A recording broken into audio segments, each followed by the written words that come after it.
Hey guys, this is Sailan and welcome you all to chat this YouTube channel. आज के इस video में हम बात करने वाले हैं stars in the solar system के बारे में, जो कि स्टैंडर्ड 8 सीबीएसई का चैप्टर है। तो चलिए स्टार्ट करते हैं। ये हमारा चैप्टर है स्टैंडर्ड 8 सीबीएसई का। ये चैप्टर कहा जाता है कि सीबीएसई ने हटा दिया, हटाया चाहे हो या ना हटाया हो, मेरा काम है पढ़ाना, तो मैं ये चैप्टर पढ़ाऊँगा। तो चलिए शुरू करते हैं। तो stars in the solar system chapter में जो हमारा सबसे पहला टॉपिक है वो है सेलेस्टियल ऑब्जेक्ट्स, या फिर जिसे हम सेलेस्टियल बॉडीज भी कह सकते हैं। अब बोलोगे ये क्या है? देखिए, सेलेस्टियल ऑब्जेक्ट्स या फिर सेलेस्टियल ऑब्जेक्ट वो सारी चीज़ें जो आप सोलर सिस्टम में देख रहे हो, इंक्लूडिंग स्टार्स हो गया, आपका नंबर 1 स्टार्स हो गए, जितने भी प्लैनेट्स हो गए, जितने भी कॉन्स्टिलेशन हो गए, जितने भी मून्स हो गए, सब कुछ, everything what you see is what celestial object. तो सेलेस्टियल ऑब्जेक्ट्स हम क्या लिख सकते हैं भाई कि all the objects that exists in our galaxy और यूनिवर्स, उसे हम क्या कहेंगे?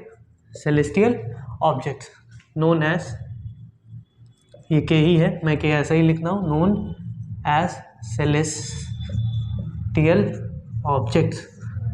ठीक है भाई। चलिए, ये तो क्लियर बात होगी कि सेलेस्टियल ऑब्जेक्ट्स या फिर सेलेस्टियल बॉडीज होती क्या है। चलिए, अब इसके बाद जो हमारा मेन टॉपिक जहाँ से स्टार्ट होता है, उसमें हमारा जो पहला टॉपिक है वो है मून, जिसे हम चंदा मामा कहते हैं। बचपन में कहानी भी सुनाई गई होगी आप लोगों को कि मून के बारे में हमने जानना है। तो चलिए आगे बढ़ते हैं, मून के बारे में जानते हैं। होप आपने नोट कर लिया होगा, पेन कॉपी लेकर बैठे होगे। बाजू वाले का मत छीनना, अपना लेकर बैठना, पेन कॉपी और कुछ नहीं। चलिए,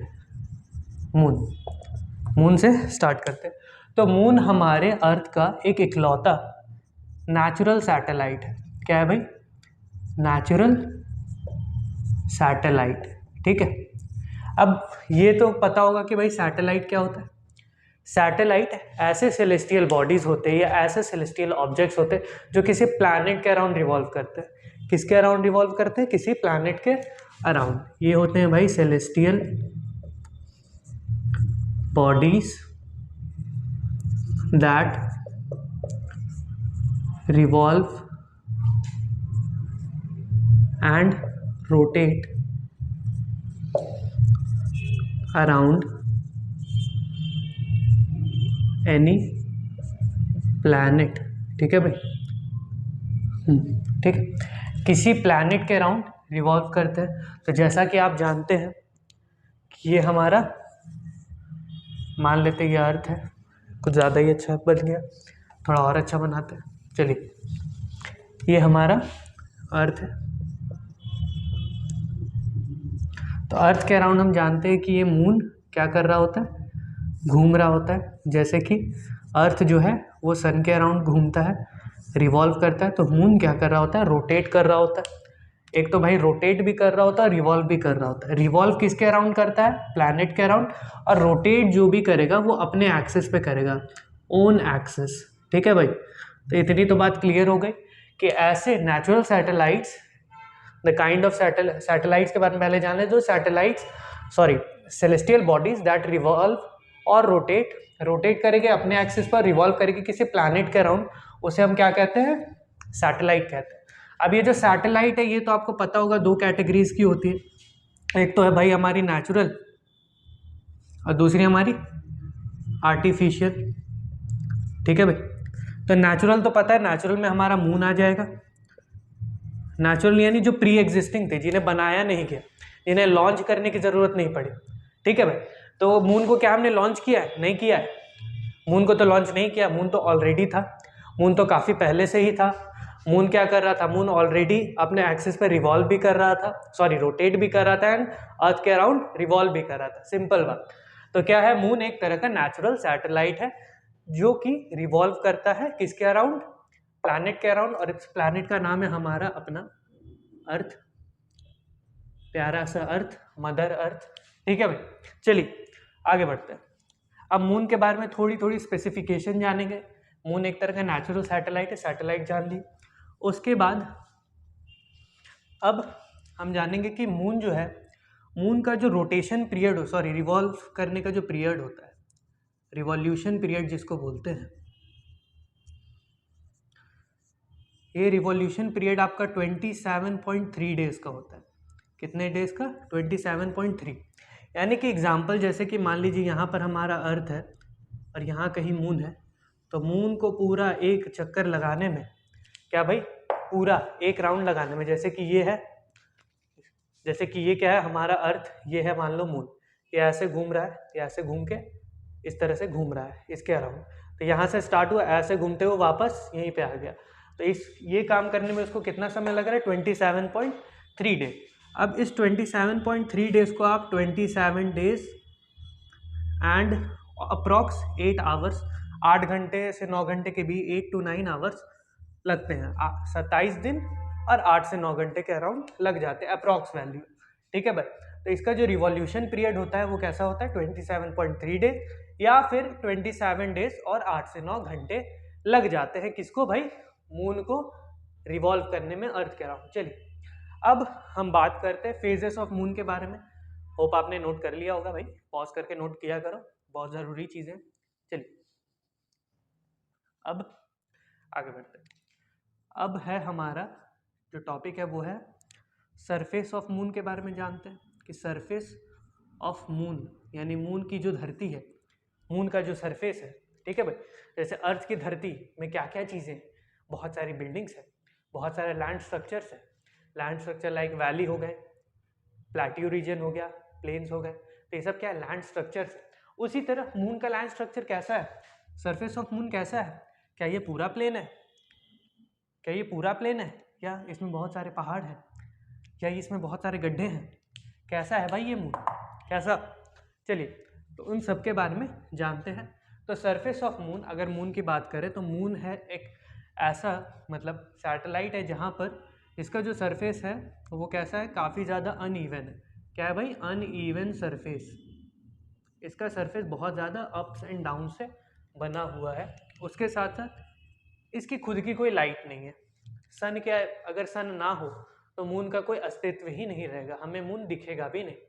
एक्चुअली मून की कोई लाइट होती नहीं है, तो आप लोग बचपन से जानते ही होंगे कि मून की कोई लाइट नहीं होती है। ठीक है, तो वो क्या करता है, जैसे कि यहाँ पर अगर अर्थ यहाँ पर है और यहाँ पर अगर हम मून है, तो क्या होता है कि जैसे ये मान लो सन है, तो सन की रेज ऑफ लाइट आई, तो ऐसे रे आती और ऐसे करके वो रिफ्लेक्ट कराता है वापस अर्थ के तरफ, तो मेरे को मून का कुछ पार्ट दिखता है। ठीक है भाई, अब देखो इसमें देखो, जब ये मेरे को दिख रहा होगा तो क्या हमें ये पूरा मून पूरा गोल दिखता है क्या? नहीं भाई, गोल नहीं दिखता। पूरा मेरे को हर दिन क्या भी ऐसा दिखेगा मून पूरा एकदम गोल और एकदम चमकता हुआ? नहीं, किसी किसी दिन मेरे को ऐसा भी दिख रहा होगा, किसी किसी के दिन मेरे को आधा भी दिख रहा होगा। ठीक है, तो ये पूरा दिख रहा होगा या आधा दिख रहा होगा, ये क्यों दिखता है? क्योंकि जिस पार्ट ऑफ मून, जो पार्ट हमारा रिफ्लेक्ट होके दिखता है, जो पार्ट हमारा रिफ्लेक्ट होता है ना, वही पार्ट मेरे को दिख रहा होता है। और ये अलग अलग पार्ट्स दिखने को हम लोग फेजेस ऑफ मून कहते हैं। ठीक है भाई, इसे हम क्या कहते हैं? फेजेस ऑफ मून कहते हैं। और ये मून के जो फेजेस होते हैं, मून का फेज, चलिए मून के फेज पे आए हैं तो चलिए इसे भी करा ही देते हैं। देखिए, तो जो हमारा मून का जो फेज होता है ये लगभग आपका 29 डेज का होता है। अब देखो, फेजेस ऑफ मून और रिवॉल्यूशन पीरियड में थोड़ा सा डिफरेंस है। रिवॉल्यूशन पीरियड का मतलब हुआ कि एक राउंड लगाने में कितना टाइम लग गया, और फेजेस ऑफ मून का मतलब हो गया, यानी ये जो 29 दिन का समय है, इसका मतलब सिंपल ये है कि अगर जैसे कि आपका फुल मून है, फुल मून है मतलब पूरा है, उसके बाद आपका आएगा एक new moon day, new moon, उसके बाद दोबारा से फुल मून। ठीक है, दोबारा से फुल मून, यानी फुल मून से स्टार्ट हुआ और फुल मून पर यहाँ पर स्टार्ट भी हो रहा है और अगले फुल मून पे एंड हो रहा है। ठीक है भाई, तो फुल मून से स्टार्ट हुआ और फुल मून पर एंड हुआ और बीच में अलग अलग फेजेस ऑफ मून मेरे को देखने को मिला, इसी को हम क्या कहते हैं? Phases of moon. और इसका साइकिल जो होता है, इसका जो टाइम पीरियड होता है, this 9 days is time period, okay, time period, समय लगना, ठीक है भाई। तो ये टाइम पीरियड कितने का होता है? 29 दिन का। 29 दिन में आपको फुल मून से लेकर वापस से फुल मून आपको देखने को मिल जाएगा, ठीक है भाई। चलिए आगे बढ़ते हैं। तो हम सरफेस पर थे, फेजेस ऑफ मून आ गया तो हमने सोचा कि समझा ही दूं। चलिए, अब इसका जो सरफेस है वो अनइवन है, उसके साथ साथ मून के बारे में और डिटेल में जानेंगे तो इसका कोई एटमॉस्फेयर नहीं है, इसमें कोई भी एटमॉस्फेयर एग्जिस्ट नहीं करता है। जस्ट लाइक हमारे अर्थ के अराउंड एटमॉस्फेयर एग्जिस्ट करता है, जिसमें नाइट्रोजन आपने पढ़ा होगा 78%, ऑक्सीजन 21%, बट एक्चुअली में ऑक्सीजन नॉट 21%, इट्स एक्चुअली अभी जो ऑक्सीजन लेवल है वो आपका 20.98 चला गया है। हमने पेड़ काटे हैं तो 20.98 चला गया है। इसे हम लोग सिमिलर में 21 बोलते हैं, बट एक्चुअली में ये इतना है 20.98%, और ये धीरे धीरे घट भी रहा है, ठीक है। तो ये बहुत मतलब सही बात है नहीं कि ऑक्सीजन लेवल घट जाए। 21% जो 2011 का सेंसस था, अभी 20.98 के अराउंड आ चुका है, ठीक है। तो अब बढ़ते हैं एटमॉस्फेयर में। तो इसका जो एटमॉस्फेयर नहीं होता, उसके साथ साथ हमारे अर्थ पे क्या क्या चीज़ें कंपैरिजन में बात कर लेते हैं। तो हमारे अर्थ में एटमॉस्फेयर है और पानी भी है और रहने की जगह भी है, ठीक है। तो एटमॉस्फेयर मून में नहीं है, ठीक है भाई। मून में क्या एटमॉस्फेयर नहीं है, उसके साथ साथ पानी भी नहीं है। यहाँ पे पानी नहीं मिलने वाला, प्यासे मर जाओगे मून में फंस गए तो, ठीक है। चलिए, तो यहाँ पर पानी नहीं है, इसीलिए हम इसे डिवॉइड ऑफ वाटर कहते हैं। Devoid of water, it has devoid of water. यहाँ पर पानी की बहुत ज़्यादा कमी है। यहाँ पर लोग नहीं रहते, बट पानी भी नहीं है भाई, लोग ही नहीं, पानी का क्या करोगे, ठीक है। चलिए चलिए, एटमॉस्फेयर नहीं है, पानी भी नहीं है, तो है क्या? माउंटेन्स, ठीक है। तो इसमें बहुत सारे माउंटेन्स आपको देखने को मिलेंगे जो कि काफ़ी हाई है, काफ़ी ऊंचे ऊंचे माउंटेन्स मिलेंगे। उसके साथ ही यहाँ पे क्रैटर्स भी आपको देखने को मिलेंगे। स्पेलिंग देख लेना एक बार, मेरी स्पेलिंग अच्छी नहीं है। तो क्रैटर सिंपली मीन्स वो गड्ढे होते हैं, ठीक है। यानी माउंटेन्स ऊंचे ऊंचे ऊंचे ऊंचे और गड्ढे नीचे नीचे नीचे नीचे, ठीक है। तो माउंटेन समझ आ गया। माउंटेन जो होंगे क्या होंगे? हाई हाई माउंटेन्स आपको देखने को मिल रहे हैं मून में। उसके साथ साथ मून में बहुत सारे गड्ढे भी आपको देखने को मिल रहे हैं, बहुत ज़्यादा अनइवन है फॉर्मेशन है मून की, ठीक है। उसके साथ साथ इसका जो इन्वायरमेंट है काफ़ी ज़्यादा डस्टी है, it has a dusty environment, ठीक है। क्या है भाई? डस्टी इन्वायरमेंट, ठीक है, समझ आ रहा होगा। डस्टी इन्वायरमेंट का मतलब तो जानते ही होंगे, धुआं धुआं नहीं, मतलब डस्ट ही डस्ट, बालू ही बालू, मिट्टी ही मिट्टी, इसी को हम क्या कहते हैं भाई? डस्टी इन्वायरमेंट, ठीक है। तो अगर आप लोगों ने कभी किसी सुंदर कन्या को कहा होगा कि चांद सा तुम्हारा चेहरा है, तो आप उसकी तारीफ साइंटिफिकली नहीं कर रहे हो, वो मूवीज़ के अकॉर्डिंग या फिलोसफिकली आप बोल सकते हो कि वो बहुत सुंदर है, बट एक्चुअली में नहीं है। क्योंकि देखो, अगर आप उसके चेहरे की तारीफ मून से कर रहे हो, कंपैरिजन मून से कर रहे हो, तो क्या है वो? अनइवन सरफेस, यानी उसका चेहरा क्या है? अनइवन, डामाडोल। उसके बाद वहाँ पे पानी नहीं है, यानी उसका चेहरा हाइड्रेटेड नहीं है, ठीक है। स्किन केयर रूटीन खराब है। उसके साथ साथ माउंटेन्स की बात की जाए, बहुत सारे ऊपर ऊंचे ऊंचे माउंटेन्स हैं, ठीक है। उसके बाद देखो डस्टी इन्वायरमेंट, उसका चेहरा डस्टी भी है ठीक है। और उसके साथ उसमें बहुत सारे गड्ढे भी है, चेहरे में गड्ढे मतलब क्या भाई? चलिए, समझ गए। मून के बारे में समझ आ गया होगा। Surface of moon uneven surface होता है, एटमॉस्फेयर, वाटर, ठीक है। और कुछ लेंगे सर? और कुछ लीजिएगा? चलिए, इतना ही, आगे बढ़ते हैं। मून के बारे में ही पढ़ रहे थे। तो वहाँ तक हमने जाना कि मून का सरफेस कैसा होता है। उसके साथ साथ अगर हम मून की ग्रेविटी की बात की जाए, कि मून की जो ग्रेविटी होती है वो 1/6 ग्रेविटी ऑफ अर्थ, ठीक है। 1/6 द ग्रेविटी ऑफ अर्थ, मतलब कि अब ग्रेविटी ऑफ अर्थ जो जी की वैल्यू, जिसे हम जी से डिनोट करते हैं, which is basically acceleration. 9th class में पढ़ोगे कि एक्सिलरेशन क्या होती है। It is basically acceleration due to gravity, ठीक है भाई। तो एक्सिलरेशन का मतलब होता है कि चेंज इन वेलोसिटी, इसको हम लोग बोलते हैं चेंज इन वेलोसिटी, ठीक है, या फिर चेंज इन स्पीड, स्पीड में जो चेंज हो गया, या फिर वेलोसिटी अगर नहीं समझ पा रहे तो स्पीड तो, ये माइक का तार, हाँ, तो स्पीड तो आप समझ ही गए होंगे कि स्पीड क्या होता है। तो स्पीड किस तरह से चेंज करता है किसी भी ऑब्जेक्ट का, उसको हम लोग एक्सेलरेशन कह देते हैं। तो जैसे कि मान लीजिए ये हमारा अर्थ है, ठीक है भाई, इसको थोड़ा सा जान लेना, न्यूमेरिकल टाइप है बट उतना ज़्यादा इम्पॉर्टेंट नहीं है, मतलब इम्पॉर्टेंट है बट क्वेश्चंस ऐसे न्यूमेरिकली तो नहीं पूछे जाएंगे।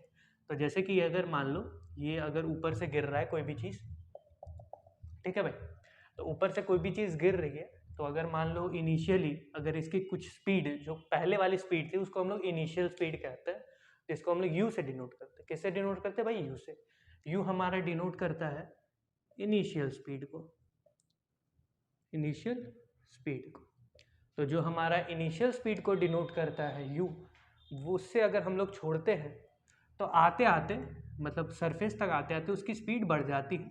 और जिस रेट से बढ़ती है ना, मतलब किस रेट से बढ़ रही है, ठीक है, जैसे पेट्रोल की जो प्राइसेस है वो किस रेट से बढ़ रही है, ठीक है, उसी को हम क्या वो कहते हैं, जिस रेट से बढ़ रही होती है वही होती है एक्सेलरेशन। तो एक्सेलरेशन ड्यू टू ग्रेविटी जो हमारा है वो है 9.8 मीटर पर सेकेंड स्क्वायर, यानी कि एक सेकेंड में उसकी जो स्पीड है वो 9.8 तक बढ़ जाएगी। यानी कि अगर मान लो अगर u 0 था, ठीक है, और अगर आपने छोड़ा तो एक सेकंड के बाद, तुरंत एक सेकंड बाद उसकी जो स्पीड हो जाएगी वो कितनी हो जाएगी, फाइनल, चलिए इसको फाइनल बोल देते हैं, फाइनल स्पीड जो होगी या फाइनल वेलोसिटी जो होगी वो आपकी हो जाएगी 9.8 मीटर पर सेकेंड। वाह, ठीक है। उसके फिर एक सेकंड बाद 9.8 प्लस 9.8 प्लस 9.8 कितने हो जाएगी, 19.6, है ना, 19.6 मीटर पर सेकेंड। तो इस रेट से क्या होता है, अर्थ है कोई भी चीज़ को खींच रहा होता है, ठीक है भाई। तो इसको हम लोग ग्रेविटी ऑफ अर्थ कहते हैं। तो ग्रेविटी ऑफ अर्थ जो है, यानी जो जी की वैल्यू है, जो कि एक्सेलरेशन ड्यू टू ग्रेविटी है, तो अर्थ की जो ग्रेविटी उसका 1/6 मून के पास है। यानी मून में, मून की ग्रेविटी, मून जो है वो कम ग्रेविटेशनल फोर्स से आपको खींचेगा। अगर आप अर्थ पे कूदते हो, तो अगर मान लो आप 2 मीटर कूद पा रहे हो, आपने जंप लगाया, आप 1 मीटर कूदे, तो मून में आप और ज़्यादा ऊंची कूद लगाओगे, ठीक है भाई। तो एक्सेलरेशन ड्यू टू ग्रेविटी समझ आ रहा होगा। तो अगर अर्थ पे जी ई, लेट इट बी जी ई, जो कि हमारा 9.8 है, तो कपड़ा आ गया, हाँ चलिए, तो जी ऑफ मून हमारा क्या होगा, तो जी ऑफ मून जो हमारा होगा वो कि कितना होगा, वो 1/6 होगा, 1/6 जी ऑफ अर्थ के। तो 1/6 मतलब 1/6 ऑफ 9.8, यानी 1/6 ऑफ 9.8 कैलकुलेट कर लेना भाई, मेरे को मूड नहीं है, मैं मजाक कर रहा हूँ, कैलकुलेट कर लियो। तो 1/6 है, यानी 9.8 का 1/6 होगा, ठीक है भाई। चलिए अब आगे बढ़ते हैं। मून के बारे में जान लिया, ग्रेविटेशनल के बारे में जान लिया, मून का सरफेस कैसा होता है, चांद सा रोशन चेहरा नहीं बोलना है, ठीक है। चलिए अब आगे बढ़ते हैं, इसको मिटाते हैं फटाक से और बढ़ते हैं हमारे अगले टॉपिक की तरफ, जो कि है हमारा स्टार्स। तो चैप्टर का जो नाम है स्टार्स, उसके बारे में जान भी लेते हैं। तो नंबर 1 क्या है भाई, स्टार। तो स्टार्स आर बेसिकली दो सेलेस्टियल बॉडीज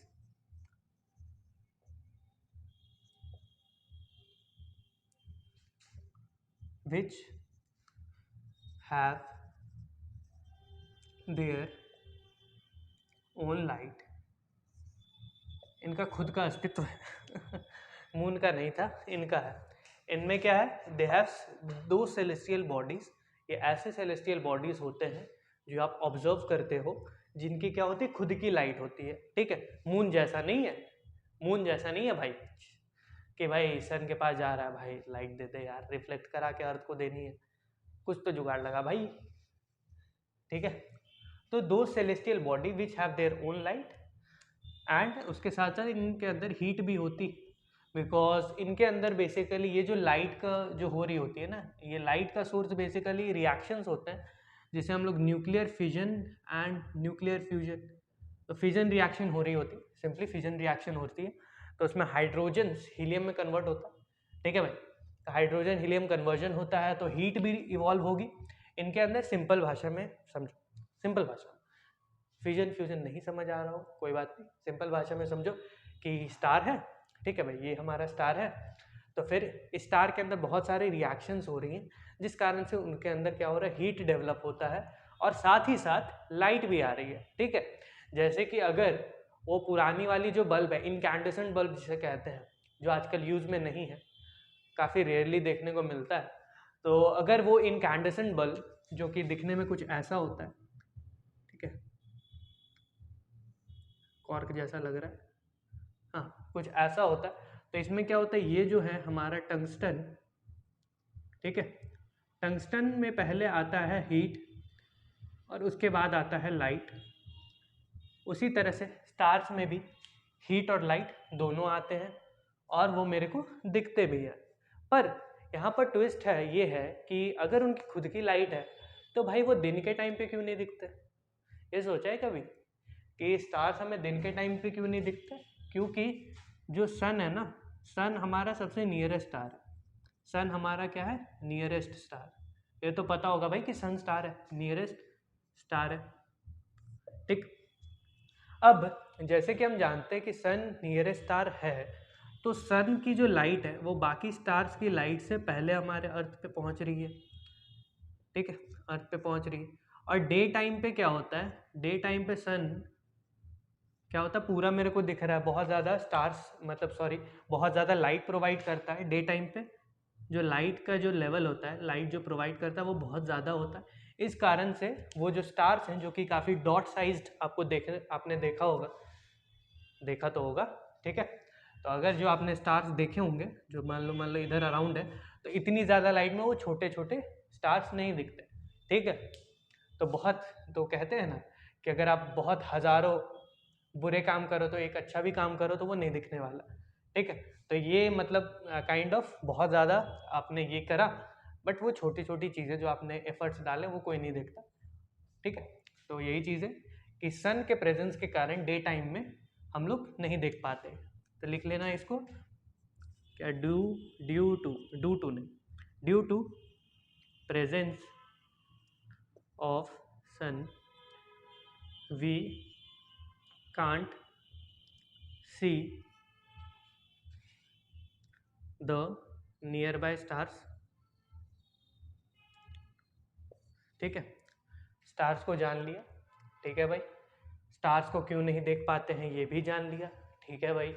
और कुछ जानना है, और भी जानना है भाई, चलिए और भी जानते हैं, मिटा देते हैं, चलिए जानते हैं स्टार्स के बारे में, सॉरी और ज़्यादा स्टार्स के बारे में। स्टार्स के बारे में कुछ कुछ चीज़ें जानी है, अब और ज़्यादा जानते हैं। तो स्टार्स के बारे में और ज़्यादा आप ये चीज़ जान सकते हो कि ये, इनका जो शेप होता है ना, ये बेसिकली दिखने में आपको पॉइंट साइज लगते हैं। क्या होते हैं भाई? पॉइंट साइज्ड होते हैं, ठीक है। पॉइंट साइज यानी जैसे कि अगर मान लो अर्थ पे आप यहाँ पर हो, ठीक है, ऐसा दिखेगा, ऐसा दिखेगा, ऐसा दिखेगा, बहुत सारे दिख रहे हैं, ठीक है। गर्दन टेढ़ी करोगे तो यहाँ वाला भी दिख जाएगा, ठीक है। चलिए, तो इनका जो शेप होता है वो बेसिकली क्या होता है? पॉइंट साइज होता है, एकदम बिंदु जैसा। क्यों? क्यों भाई?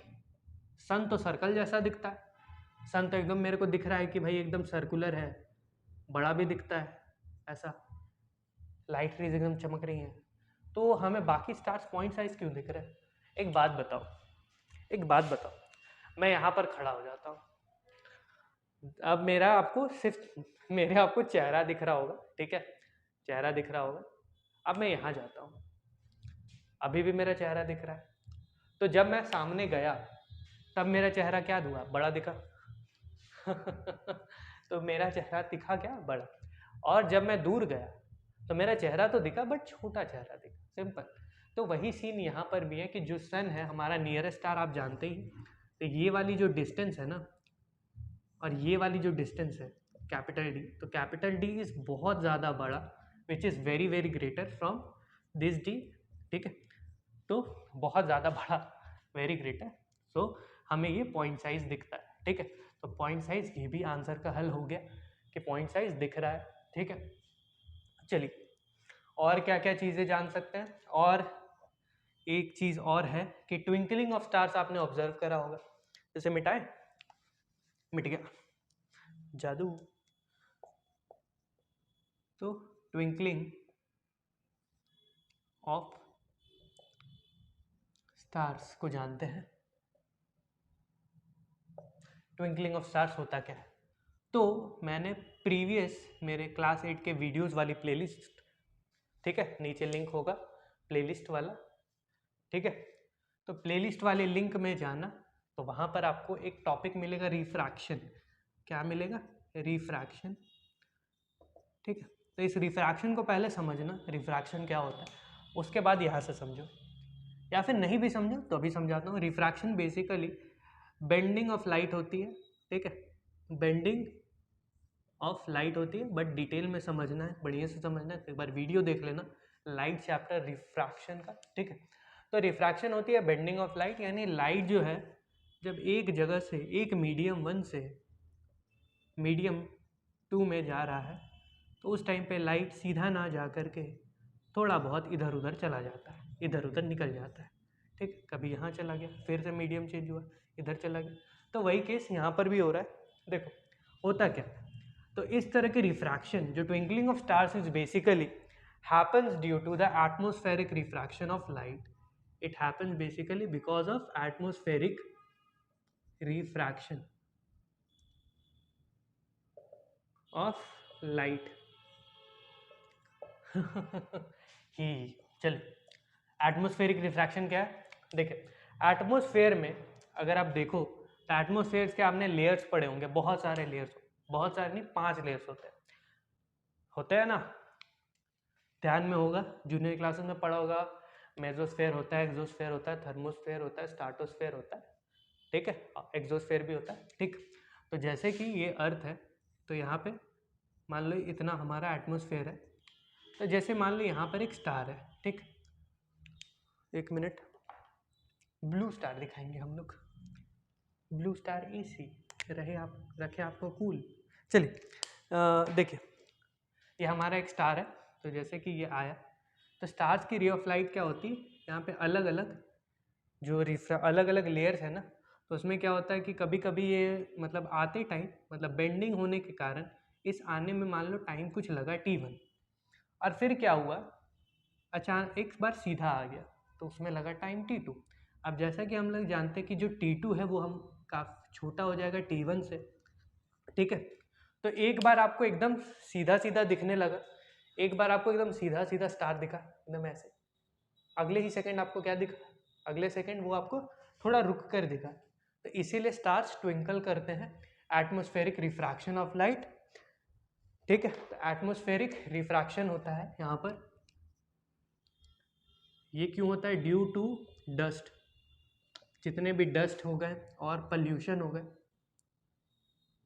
डस्ट और पॉल्यूशन के कारण वो चीज़ें होती हैं कि आपको एक सेकंड के लिए, किसी सेकंड के लिए आपको लाइट एकदम सीधा सीधा दिख रहा होगा, और किसी सेकंड के लिए आपको लाइट एकदम दूर, मतलब रुक कर दिख रहा होगा, स्टार्स की लाइट, ठीक है। इसी को हम लोग क्या कहते हैं? एटमॉस्फेरिक रिफ्रैक्शन, और फिनोमिना का नाम है ट्विंकलिंग ऑफ स्टार, ठीक है भाई।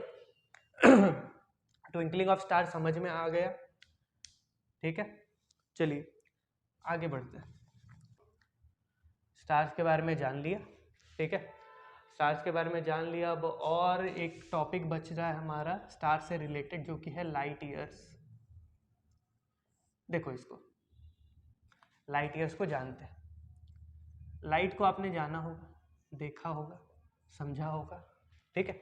तो लाइट ईयर्स बेसिकली होता है, एक यूनिट होता है जिससे हम लोग बड़े बड़े डिस्टेंसेस को, बड़े बड़े डिस्टेंसेस सिंपली मीन्स कि जैसे हम लोग एक प्लैनेट से किसी स्टार्स की दूरी को नाप रहे हैं, या एक स्टार से दूसरे स्टार्स की दूरी को नाप रहे हैं, या यूनिवर्स की दूरी को नाप रहे हैं, ठीक है, तो उसे हम क्या कहते हैं? तो उतनी बड़ी दूरी को हम लोग किलोमीटर, मीटर, हेक्टोमीटर, ठीक, ये सब में नहीं मेजर कर सकते, ठीक है। किलोमीटर में सर्टेन लेवल तक हो जाएगा, लेकिन उसके बाद फिर हो जाएंगे हम लोग कंफ्यूज, ठीक है। तो लाइट ईयर्स में हम लोग मेजर करते हैं, ठीक है। तो light years is basically the, इसको लिख ले, the distance travelled by light in 1 year. ठीक है, ठीक है भाई। The it is what the distance travelled by light in 1 year, यानी लाइट 1 साल में जितना डिस्टेंस ट्रैवल करेगा वही क्या होगा, मेरा 1 लाइट ईयर होगा। तो इस 1 लाइट ईयर की वैल्यू को अगर आप कैलकुलेट करने जाओगे तो then it will be a kind of lengthy calculation. तो बताते हैं कैसे करना है। तो हम लोग जानते हैं कि जो स्पीड ऑफ लाइट है वो है हमारा 3 × 10⁸ मीटर पर सेकेंड, बताया था मैंने लाइट चैप्टर में। तो स्पीड ऑफ लाइट है इतना, ठीक है। अब अगर तो इतने का मतलब समझो कि 1 सेकेंड में जो लाइट है वो 3 × 10⁸ मीटर जा रही है। तो अगर आप इसे 60 सेकेंड में निकालोगे तो फिर आपको 60 से ये मल्टीप्लाई करना होगा।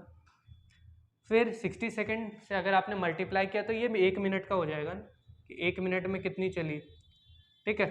तो अगर आप 1 घंटे का निकालोगे तब ये 1 घंटे का निकालोगे तो फिर दोबारा से आपको 60 × 60 × स्पीड ऑफ लाइट, जो कि हमारा सी से डिनोट कर देते हैं, लेट इट बी। फिर 1 घंटे का निकाल लोगे तो 24 घंटे का निकालोगे भाई, तो 24 × 60 × 60 × स्पीड ऑफ लाइट सी। 24 घंटे का निकल गया, 24 घंटे का निकल गया तो मतलब 1 दिन का निकल गया ना, 1 डे। साल में कितने दिन होते हैं भाई, 365 मान लेते हैं, 366 होते हैं, बट लेट इट बी 365।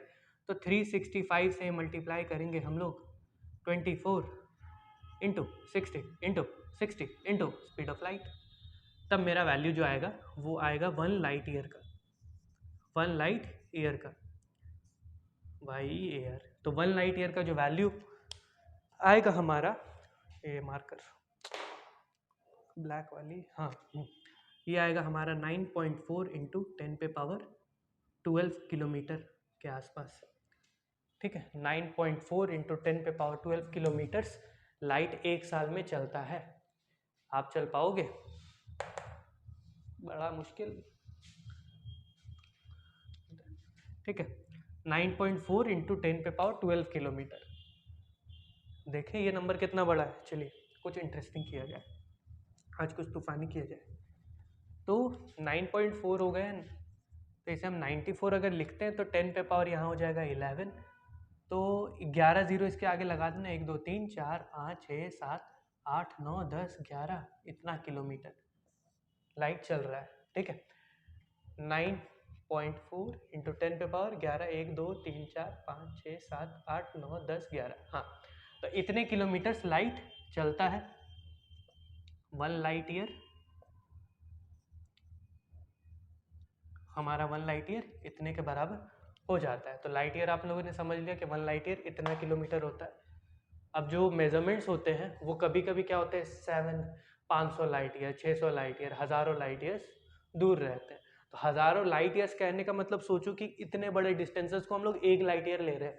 तो अगर कोई 5 लाइट ईयर्स भी हमसे दूर है, सन अगर मान लो 200 लाइट ईयर्स दूर है एग्जाम्पल के लिए, एग्जैक्टली तो कुछ और, या कोई स्टार मेरे से 500 लाइट ईयर्स दूर है, तो मतलब वो 500 से मल्टीप्लाई होगा ये वाला नंबर, इतना दूर होगा किलोमीटर्स में। तो लाइट ईयर्स हमारे लिए इजी तरीका बना क्योंकि बड़े बड़े डिस्टेंसेस को मेजर कर सके, ठीक है भाई।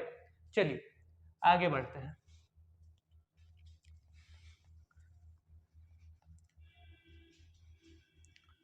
कॉन्स्टिलेशन, स्पेलिंग सही है? हाँ हाँ सही है। चलिए तो हाँ कॉन्स्टिलेशन, CON, हाँ। तो कॉन्स्टिलेशन हमारा दूसरा टॉपिक है। लाइट्स, सॉरी स्टार्स को हमने पढ़ा अभी 2 सेकंड पहले कि स्टार्स क्या होता है। तो स्टार्स अगर कोई पैटर्न बनाए, ठीक है, अगर कोई स्टार्स, मान लो कुछ स्टार्स मिलके, मान लो कि जैसे एक स्टार यहाँ, एक स्टार यहाँ, एक स्टार यहाँ, एक स्टार, 2 स्टार, 3 स्टार, फिर ये पैटर्न कहीं ना कहीं आपने देखा होगा, और बढ़िया बनाते हैं।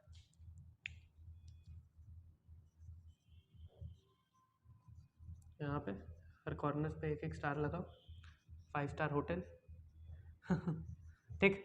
तो अगर आपको ग्रुप ऑफ स्टार्स जब कोई पैटर्न बनाते हैं जो कि हमारे रिकॉग्निजेबल होता है, अब इसको देखोगे तो एक शील्ड का पैटर्न है, it's a pattern of Hunter, ये हंटर का पैटर्न है, शील्ड जैसा दिख रहा होगा कि ये चेस्ट का पार्ट है और ये लोअर पैर के आसपास वाला पार्ट है, और यहाँ पर एक आदमी है, ठीक है। अरे यार ड्राइंग भी बेवफा है, कोई बात नहीं, ऐसे ही काम चला। तो ये हंटर पैटर्न है जिसको हम लोग ओरियन कहते हैं। और भी पैटर्न्स है, फिर देखिए, चलिए इसको लिखते हैं, द रिकॉग्निजिबल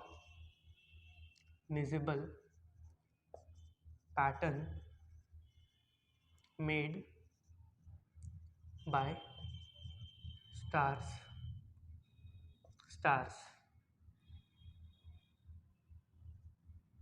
मेड बाय स्टार्स नहीं, group of stars will be better, made by group of stars is called constellation, ठीक है। उसको हम लोग क्या कहते हैं, कॉन्स्टिलेशन कहते हैं। जब कोई ग्रुप ऑफ स्टार किसी प्रकार का पैटर्न बनाते हुए दिखे, चाहे वो घोड़ा बन रहा हो, कुत्ता, बिल्ली, भालू, घड़ियाल, जो भी दिखे तो जो भी पैटर्न आपको दिख रहा है ना, तो जो भी पैटर्न आप रिकॉग्नाइज कर रहे हो, हम लोग बादलों में पैटर्न ढूंढते हैं ना बादलों को कभी ध्यान से देखा तो मैंने, मतलब बचपन में हम लोग बादल देखते थे, तो उस टाइम पे देखो, अभी तो पॉल्यूशन लेवल काफ़ी ज़्यादा बढ़ गया है, तो बादल भी प्रॉपर दिखते नहीं है, स्टार्स भी प्रॉपर दिखते नहीं है। बट अगर आप ऐसी जगह पे जाओ जैसे कि जो गांव वाला एरिया हो गया, बिहार में जाओ, तो वहाँ पर क्या होता है, वहाँ पर आसमान साफ होता है most of the time, pollution level कम होता है, तो वहाँ पर स्टार्स देखने को मिलते हैं, बादल भी अच्छे खासे देखने को मिल जाएंगे। तो अगर बादल दिख रहे हैं ना आपको, तो बादल में भी पैटर्न, जैसे लोग, जैसे मैं कुत्ता ढूंढ लेता था, मगरमच्छ बना दिया बादल में देखो, बताता था भाई देख वो मगरमच्छ जैसा दिख रहा है, तो मगरमच्छ दिख गया, कुत्ता दिख गया। तो वैसे पैटर्न्स हमने स्टार्स में भी ढूंढने, तो स्टार्स में जैसे हंटर पैटर्न हो गया, एक भालू जैसा पैटर्न हो गया जिसे हम लोग उर्सा मेजर कहते हैं। देखिए एग्जाम्पल्स को लिखिए, जैसे कि हंटर वाला जो पैटर्न होता है इसको हम लोग ओरियन बोलते हैं, ठीक है, ओरियन हो गया। फिर उसके साथ साथ उसके अलावा जैसे एक है उर्सा मेजर, और इसी उर्सा मेजर का जो, मतलब उर्सा मेजर में हमारा होता है एक पोल स्टार, ठीक है। चलिए इसको पहले समझ लेते हैं, पोल स्टार थोड़ा सा इंपॉर्टेंट टॉपिक है, पोल स्टार को समझ लेते हैं। तो पोल स्टार बेसिकली हमारा, अगर आप इसका स्ट्रक्चर देखोगे ना, अगर इसको देखोगे तो जैसे ये हमारा अर्थ है, ये नॉर्थ पोल और ये साउथ पोल है, तो कुछ इस जगह पे लोकेटेड है, नॉर्थ पोल पे लोकेटेड है, जो कि हमारा पोल स्टार, ठीक है। पोल स्टार जिसे हम लोग ध्रुव तारा कहते हैं, हम लोगों ने पढ़ा है ध्रुव तारा, हाँ ऐसा ही होता है ना भाई, हाँ। तो उर्सा मेजर हो गया, ओरियन हो गए, एक होता है लियो मेजर,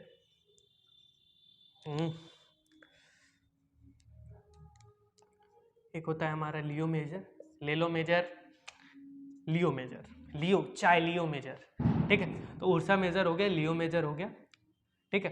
तो ये सारे, एक उर्सा माइनर भी होता है, उर्सा माइनर भी होता है। तो ऐसे बहुत सारे रिकॉग्निजेबल पैटर्न जो आप देखते हो, जो आप आसमान में बादलों के, सॉरी रात को देखते हो, ठीक है, पैटर्न बनाते हो, ढूंढते हो पैटर्न्स को, ठीक है, तो उसी को हम लोग बोलते हैं कॉन्स्टिलेशन बोलते हैं। और पोल स्टार के बारे में बताया था, ये हमारे नॉर्थ में लोकेटेड है। अब पोल स्टार पुराने टाइम में यूज किया जाता था नेविगेशन के लिए, किसके लिए, नेविगेशन के लिए, क्योंकि नॉर्थ में लोकेटेड था। और एक और बात इसकी थी कि इसकी जो पोजीशन थी, इसके अगर पोजीशन की बात करो तो वो हमेशा फिक्स्ड होती थी, ठीक है। और बाकी स्टार्स इसके अराउंड घूम रहे होते हैं, कि बाकी स्टार की पोजीशन आपको हर दिन थोड़ी थोड़ी डिफरेंट देखने को मिल जाए, कि अगर पोल स्टार है तो कोई दूसरा स्टार यहाँ होगा, अगले दिन वो यहाँ गया, अगले दिन इधर आया, ठीक है। तो बाकी स्टार्स की पोजीशन थोड़ी थोड़ी चेंज होती है, बट इसकी पोजीशन एकदम फिक्स्ड है, ध्रुव तारा, ठीक है। सीरियल भी था कोई ध्रुव तारा, मेरे को याद नहीं, मैंने बस सुना था, ठीक है। तो ध्रुव तारा है, इसकी पोजीशन फिक्स्ड, ठीक है। और नेविगेशन के लिए यूज़ किया जाता था फॉर नॉर्थ डायरेक्शन, अगर मेरे को नॉर्थ डायरेक्शन में जाना है, ठीक है, तो मेरे को नॉर्थ अगर पता होती है तो उसी अकॉर्डिंग लोग पता कर लेते हैं, ठीक है। तो अगर आपके सामने अगर नॉर्थ डायरेक्शन दिख रहा हो, तो नॉर्थ डायरेक्शन जस्ट अपोजिट क्या होता है भाई, हमारा साउथ होता है, ठीक है। उसके राइट और लेफ्ट में ईस्ट और वेस्ट पता चल जाता है। नॉर्थ एक डायरेक्शन भी पता करे तो बाकी डायरेक्शन हमें पता चल जाते हैं अपोजिट्स वगैरह लेकर, ठीक है। तो नेविगेशन में मेनली यूज होता था ये पोल स्टार। और कॉन्स्टेलेशन का कॉन्सेप्ट तो क्लियर हो गया हो, कॉन्स्टेलेशन क्या होता है एक बार जान लेते हैं। रिकॉग्निजेबल पैटर्न जो कि स्टार्स द्वारा, ग्रुप ऑफ स्टार्स द्वारा बनाई जाती है, ठीक है। और वो रिकॉग्निजेबल होती, मतलब उसमें से हम लोग कुछ बनाते, कुत्ता बिल्ली कुछ भी, भालू जो भी दिख जाए, ठीक है। तो वो सब होता है, उसी को हम लोग क्या बोलते हैं, कॉन्स्टिलेशन बोलते हैं। एग्जाम्पल्स कुछ कुछ है जो आपके सिलेबस में है, लाइक उर्सा मेजर, ठीक है। ठीक है, तो अभी इस वीडियो को करते हैं एंड, मिलते हैं आपसे नेक्स्ट वीडियो में, तब तक के लिए जय हिंद स्टूडेंट्स, मिलते हैं आपसे।